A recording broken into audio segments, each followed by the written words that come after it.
KNAC.com. Thanks for joining us again. I have the pleasure of speaking to Josh Elmore, guitarist, shredder for California Grinders, Cattle Decapitation. How you doing, Josh? Doing great. Thanks for having me. Very cool to talk to you, man. Representing California metal. If you look up the definition of extreme metal, you're definitely going to find a picture of these guys there. These guys are really a unique band that is hard to describe. Grind, death metal, so many elements to your music. What is it that inspired you guys to just bring this together and is like to actually have this in front of you? I think, all of us in the band have like dramatically, varying tastes in, whatever flavor metal's going on. And so there's like, when we're writing, there's always this push-pull of like, what each one of us is kind of like, or what our, I don't want to say forte is within that, but just like, wherever our tastes are running. So there's this like how many different directions going, and the central point is like, oh, okay, well, there's elements of, it's technically like a death grind band, I guess, it's been for the entirety of its existence. But, I listen to a ton of black metal, and, our other guitar player listens to a lot more like tech deathy kind of stuff. And our drummer Dave really likes power metal and listens to a lot of progressive music. And our bass player, total straight death metal guy, for the most part, with black metal here and there. And Travis listens to a whole heck of a lot of stuff that's not death metal, so, or just extreme metal or metal at all, I should say.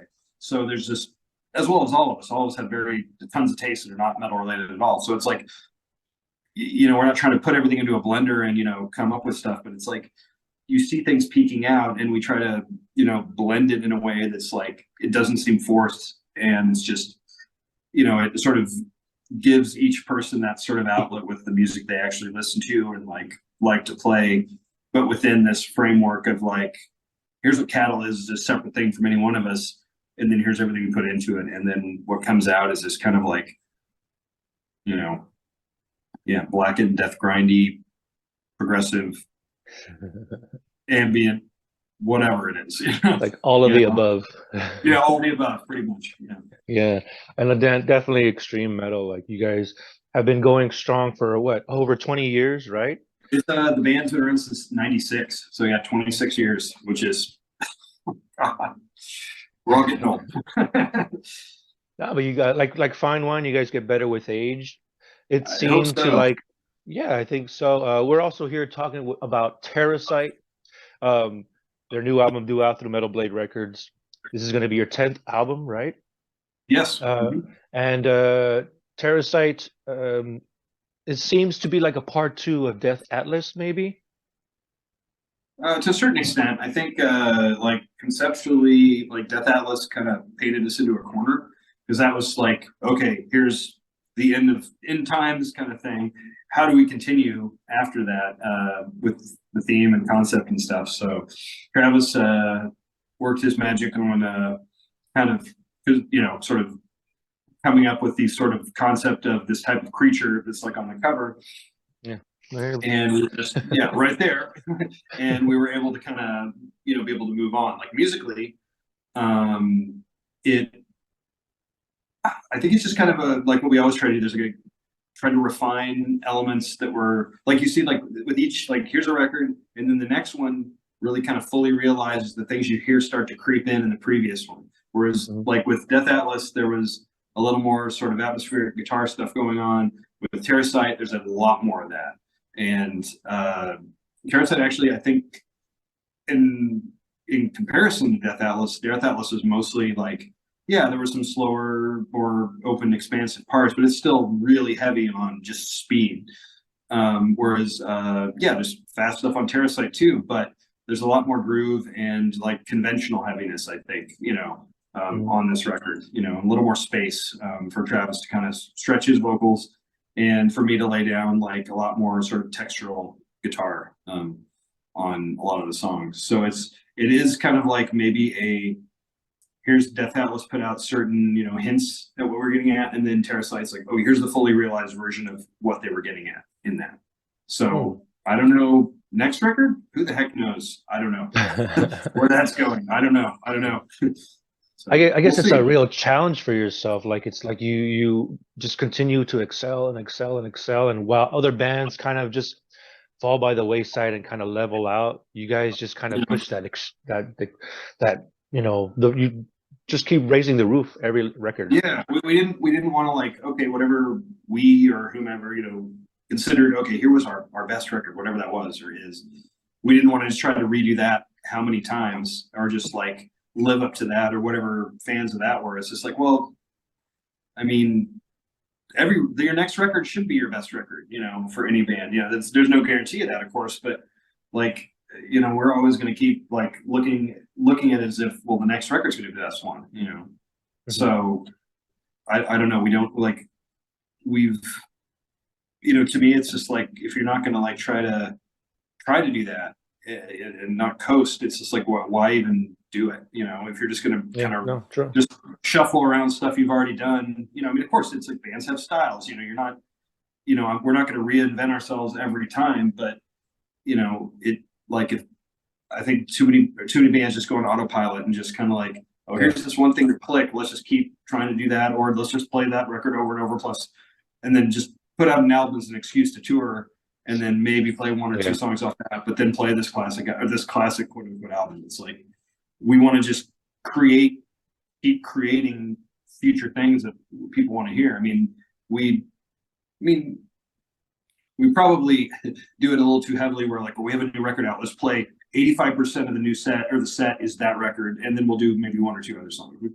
mm, We've learned to kind of dial that back a bit and maybe make it a little sure. more evenly sort of dispersed as far as like new stuff versus past records. But we always go err on the side of like we're happiest with our newest stuff, so why wouldn't we play most of that, or Yeah. most of the new material? So Mhm. I don't know. It's like we're in a very privileged position that all of us are on the same page with just wanting to excel as much as we can and just improve ourselves as individual players and as a band each record, and not just be like, oh, this is what we do, we're stopping here, we'll write new music, but we're just kind of languishing in where we're at. It's like there's you know, everyone, regardless of the genre or whatever you play this one, there's always room to grow in whatever that way that is.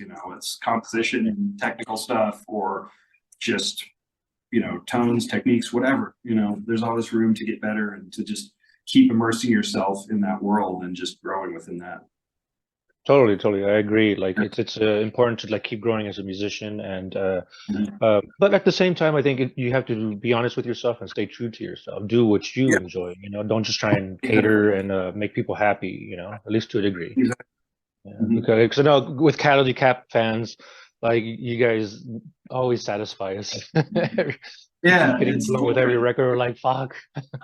and we try to like, I mean, like we try to bring little bits of whatever, like other styles of music that we're into, bring it in, but Sure. not do it in a way where it's like this invasive thing where it's like, oh, so now they're about this, that kind of thing. Yeah. It's more like it's just little spice here and there, that kind of just Sure. Sure. serves to, kind of be just a support for like the regular stuff we do. Mhm. We're talking with Josh Elmore here, guitarist for Cattle Decapitation. Their new record, Terasite, will be out May 12th through Metal Blade Records. Let's dive into some more of the concept within Terasite. Just we have a bit of the cover here behind us. Tell us more about the record here. Okay. Like I said, we kind of Death Atlas, we were kind of in a corner there because it's this, here's the end of humanity, here's this like the cover art, here's this charred earth. It's like, well, where do you go from there? It's like like I said in the press statement or whatever, it's like this final final statement on where we're at and everything. Well, that paints us in a corner on concepts. So band obviously wasn't like going anywhere, so we keep working, so we didn't mean finality and the band or anything, but as far as concepts, Travis had to kind of, I don't want to say dig, because we learned later that he had this concept for quite a while. He didn't know he was going to use it. This wasn't a planned thing. Like this was, I think he came up with this 8 years ago. So that was probably, between monolithic humanity and Anthropocene, that era. So he kind of came at it as like, okay, well, the Earth ended, of life on Earth or whatever, humanity ended.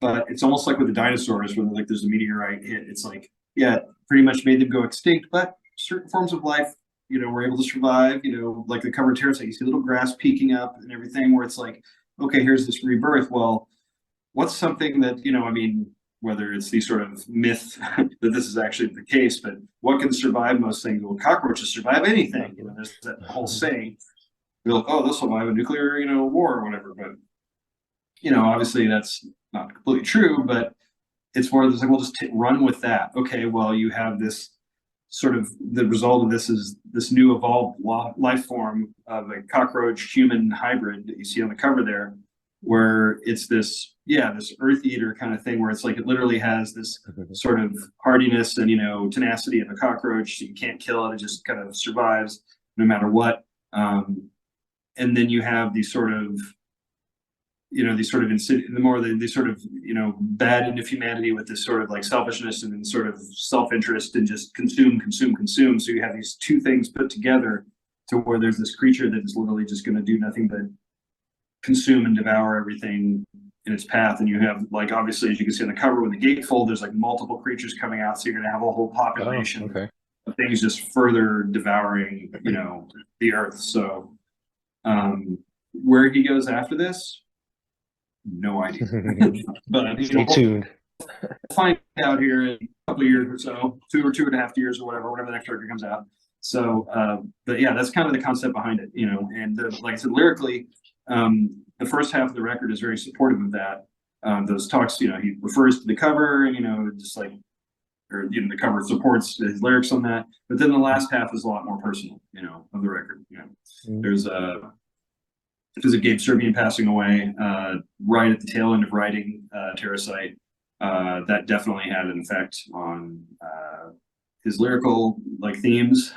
It's not that they changed dramatically, but they definitely we were when we were in the studio, we had we were there for 2 months. We had a month, a little over a month, maybe 5 weeks, where he didn't really have anything to do. We're doing all the music then.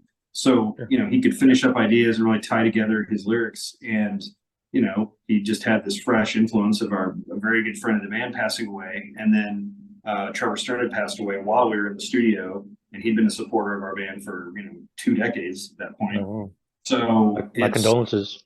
Yeah, thank you. And it's that very much affected Travis's lyric writing and the mood of the studio in general. So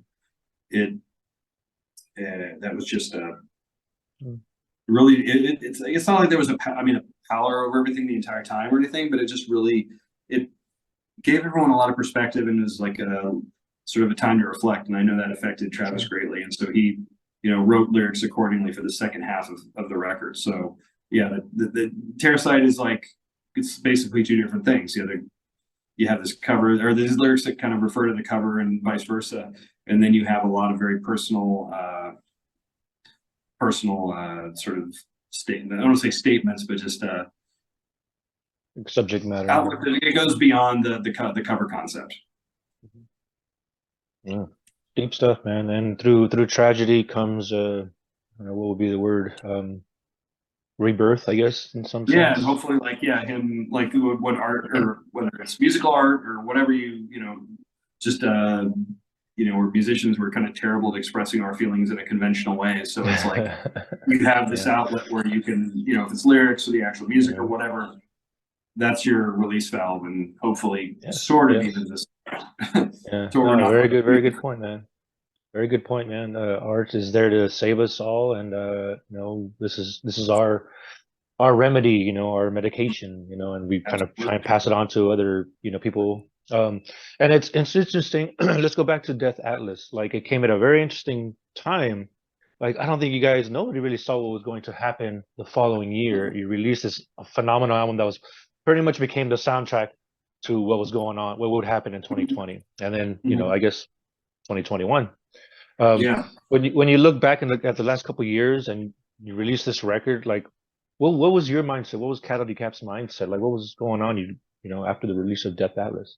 Yeah, I said we had one. We were able to do one North American tour because it came out at end of November 2019. One North American tour, and then we were actually on like on tour in Australia, New Zealand, Japan, February of 2020, and we, I mean, maybe a week or two before we left, it was like, oh well, this is kind of getting serious, maybe. Mm.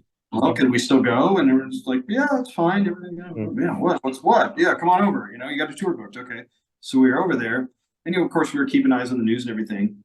And then we started to get emails from our family, like our parents or whatever, going like, honey, you might want to figure out, there's an escape route, kind of on this, or like, be really paying attention to what's going on, because they could shut this down at any moment. And we're like, okay. So we just kind of kept on going, got through New Zealand and then went to Japan. We had the last 2 days. I'm like, oh, we got like, what, 2 or 3 days left? We're in the clear. Well, we get off the plane in Tokyo and there's like your normal lane to the right, which is all just regular immigration. And then there was another line that said, in like 5 languages, they had this sign that said, are you feeling a little bit feverish, or you've had any respiratory issues or whatever, Wow. come over here and talk to our health staff, which was like this infancy version of like the COVID kind of thing. So we're just like, oh, I guess this is getting kind of serious, more so than we anything has led us to believe at this point. So play the shows, and we're headed back to the US, and it turned out that we were on like the second to last flight that was allowed out of Japan before they shut off travel. So yeah, it was, I mean, we'd planned, it was the flight we were scheduled to be on, so it wasn't like a last minute thing, but it was still like, oh shit, So we get back to the US, and that's then, beginning of March.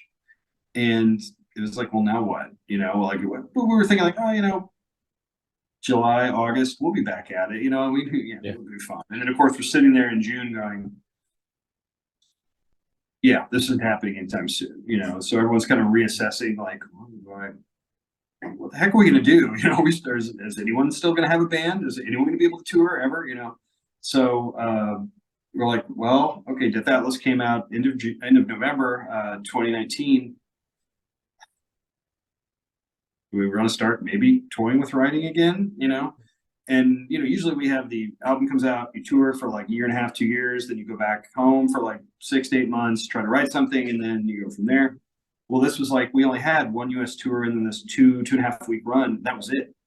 So, we usually have this whole tour time to kind of like, you're messing around by yourself with riffs and stuff, and kind of like stuff ruminates. This was like, you didn't have that at all. It was like, all of a sudden went from studio to, okay, we had Summer Slaughter after the studio, and then our own tour after that, and all this other stuff. And then it was like, you didn't have all this time to like have the tour cycle in between recording and releasing the album.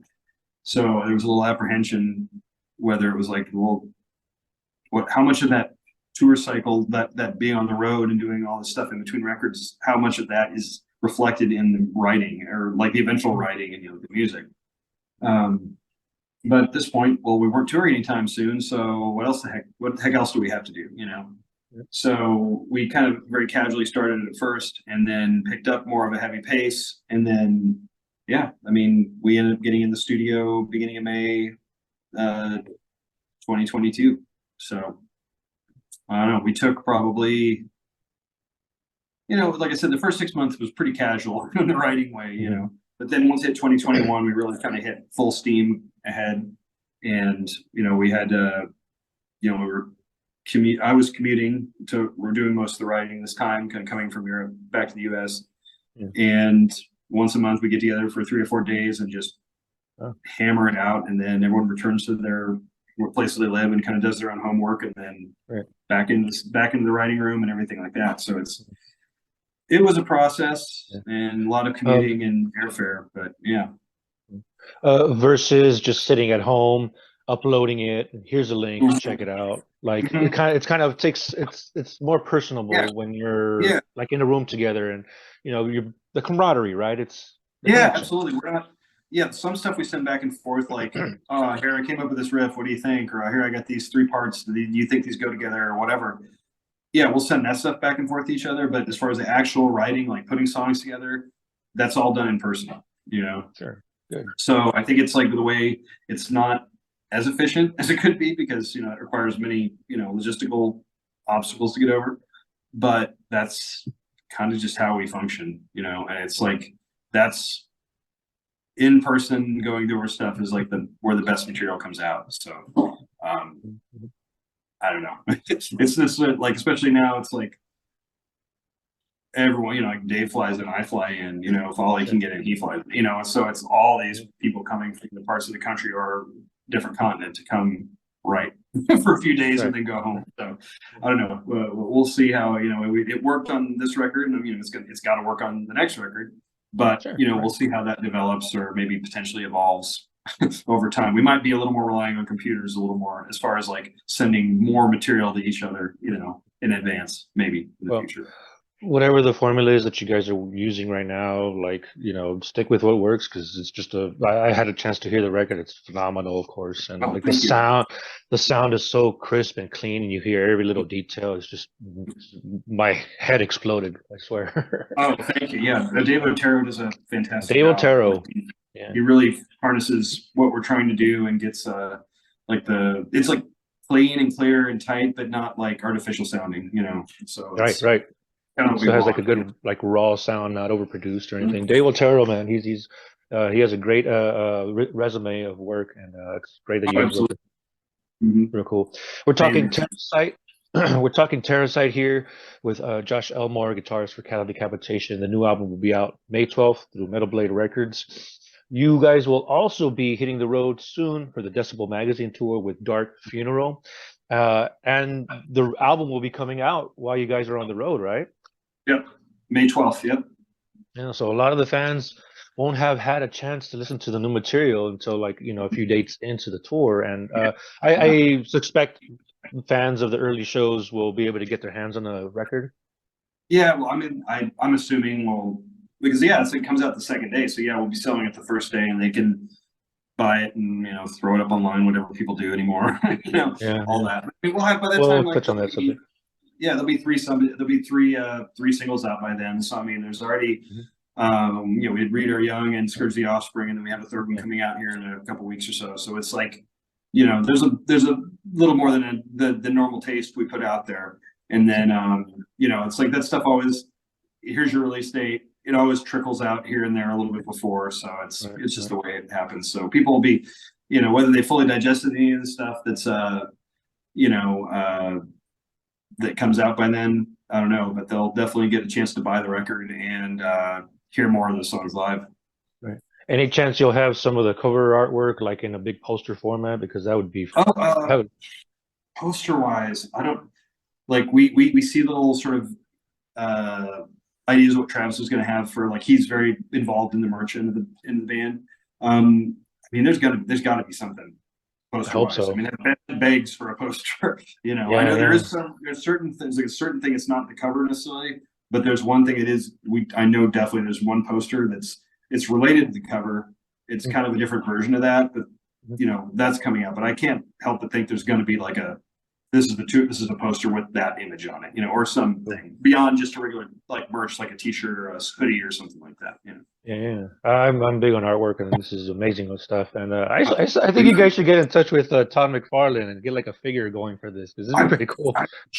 it's funny you mentioned that because uh maybe I don't know, it was last year or whatever, it kind of just made that comment. I was like, man, I don't know what it would take, probably a ton of money to get like molds made and all the crap, you know, for it. But I was like, that just sort of screams like Todd McFarlane's like those dioramas he did for Spawn toys and all that stuff. Yeah, Or the serial killer ones or any of that kind of stuff. yeah. It Movie it Maniacs. screams to do that. So I mean, I don't know what that would take, but someone actually you know, another interview I did, you know, a few hours ago or whatever, those guys, have you ever thought about, you know, making those into a toy, you know, or something like that? And I was like, well, and then I mentioned the McFarlane thing. So no, I don't know what that would take, probably a ton of resources, but that would be so cool. I mean, you could do that with any of our, honestly, like, you know, a lot of the covers you could do that, and they would turn out really, really cool. So that would be I'd love to see one of the humanoid humanoid. Oh yeah, That would be that's pretty like cool. the box is blacked out. You know, you have to just Yeah. put an age statement out to get the box or get the toy. So that would be super cool. I'd love that. That'd be great. Yeah, very cool. So again, you guys will be embarking on the Decibel magazine tour with Dark Funeral right when the album comes out. So a lot of people Yep. get to hear some of the new material live performed. What sort of preparation? You talked about the preparation as far as studio goes. What sort of preparation do you guys do for touring as far as like being on the road? Um, well, and for instance, this time we're actually we try to plan like, oh, we should, you know, just hammer out the set, do it a ton of times, and you know, get there like, oh, 5 or 6 days. Well, in theory or an ideal that happens, but then we end up going in like, uh, I can't come in until blah blah blah. Oh, I can't come in until then. So you're in like 2 days before, and we're like, let's just do the set 2 or 3 times. Do it. You do it once, maybe halfway the second time. We're fine, okay. And then everyone goes and gets burritos and like takes a nap, and then starts sorting merch and getting production stuff taken care of. But this time we're actually, you know, especially since me, I have to come internationally. We're all getting there like a week before, and we're gonna have like a day where we kind of have like a band meeting and just kind of discuss, you know, oh, here's what's happening the rest of the year. Here's what we're gonna, you know, be concerned about, and this and that. If there's any other business, and then just hammer out, play our set over and over. And then if we get some time, we feel that our sets, you know, we're happy with it where it's at. You know, maybe try to fiddle with some new material. Who knows? I mean, that's kind of the last thing I want to think about right now. But Sure, right. we're there. Why not? You know, I mean, we got time. We're all in one place for once, and we're not there just to play and leave. So we'll probably just do that. And then I'm back so infrequently. It's going to be nice for me to visit with friends that I don't see very much anymore because I'm not in San Diego. So yeah, and then I just gotta, you know, get my place to stay locked down because I don't have any family there or anyone, you know, really anymore. So I have a couple friends I can stay with, so it's more like figuring that out. But otherwise, yeah, it's like it's a lot of you know, see you at the jam spot at 2 o'clock, okay, which means everyone gets there around 2:30 or 3, and then you know, run through the set, fiddle around, go get dinner, come back, run through stuff again. You know, it's just kind of when you come in that far out, you can at least kind of take that time. Like when we do get those short, you know, those shorter durations before we actually head out on tour, it's kind of all right, let's just get in here. Let's just everyone's like frazzled because they're trying to get the set down, and then, oh, well, we got to pack everything, and oh, we got X amount of merch. That means we got to sort all these shirts and all our stuff, and it's, oh, the lights are coming. We got to pack the lights, and you know, our lighting person is here, and it's just this. It's a whole bunch of stuff. So at least with this, we'll have the set portion down, and then everything else, I'm sure, will either be forced to, or it will just naturally evolve to us having 2 days to do all this stuff. You know, like we always do, like frantically getting merch together or the lighting and everything like that. So I don't know. But it's a comfortable atmosphere. Yeah. It's comfortable atmosphere. Like you need that push, you need that rush. You know, you're like, okay, we gotta go. Yeah, yeah. And it's good. Like you get back just to see everyone, because you're like, it's like you're back in that headspace again. You know, you're back to like, okay, we're here to work. We're here to, you know, do this tour and get back in that mode and get the machine going. So that's always a good thing. It's just like, oh, it's people can live wherever they want in, you know, the world, but then it's just like, oh, this is why we're all here, why I'm here, why you're there. It's like we're afforded that privilege because we come back and are able to do this. So yeah. And fans will be there cheering you guys on as always on the Decibel magazine tour in support of Dark Funeral. And it ends in Los Angeles, which I'll be there. It'll be a raging show. Terasite, the new album due out May 12th through Metal Blade Records. How's Metal Blade treating you guys? We've been with them since 2002. They've like always given us complete free reign on, you know, the creative end of the band, and have just, you know, really, especially in the past like decade or so, really kind of just been extremely supportive. I mean, they were always there in the past, you know, but this is just, they've really kind of been just very, very reliable, you know, for us. So they've, you know, we've worked with Mike and Tracy and Brian and, you know, Heather for years and years and years. And it's just Vince too. And it's just, It's, you know, the people do the, oh, it's a family thing. It's like, you know, we don't see him very often, but it's great to see Brian and Mike out, and even Tracy, you know, Vince, Heather, anything like that. And it's just it's always a good, you know, good scene when we see him, you know, where it's like we've been with him so long that it's like we're all so comfortable with each other. It's like, oh yeah, you know, there's not these sort of weird expectations if you're a younger band where there's just, you don't know what's going to happen, or just, you know, where are we headed? You know, are we here for the long haul or whatnot? It's just like we're this sort of entrenched, you know, lifers beasts that they're kind of like limping, carrying along with them. So, you know, not going anywhere. Cattle Decapitation, Terasite, new album May 12th. Josh Elmore, thank you for your time, sir. Give horns and fist bumps to the rest of the Cattle Decap camp. I will. We look forward to seeing you guys on the road. Any words that you want to give out to the new or old fans? Yeah, just check out our new record, and I think, like, aside from the songs that we've released already, I think it's like it's definitely like a lot more. There's a lot more, I don't say depth, but a lot more dynamic stuff in that record. It's just there's a lot going on that's like you don't even necessarily hear on those first couple songs. That's not a snapshot of everything that's there. So just, yeah, check it out and immerse yourself in it. I hope you come away, you know, being pleased, you know, because we are. So yeah, check that out, and then yeah, start the Dark Funeral Decibel tour on May 11th in Santa Ana at the Observatory. So come on out. We're touring the rest of the United States, do a few dates in Canada. We're hitting everywhere. So come on out and support the tour. Hell yeah, we'll do indeed. All right. Cheers, brother. Have a good one. Thank you for your time. Thank you very much. I appreciate it, man.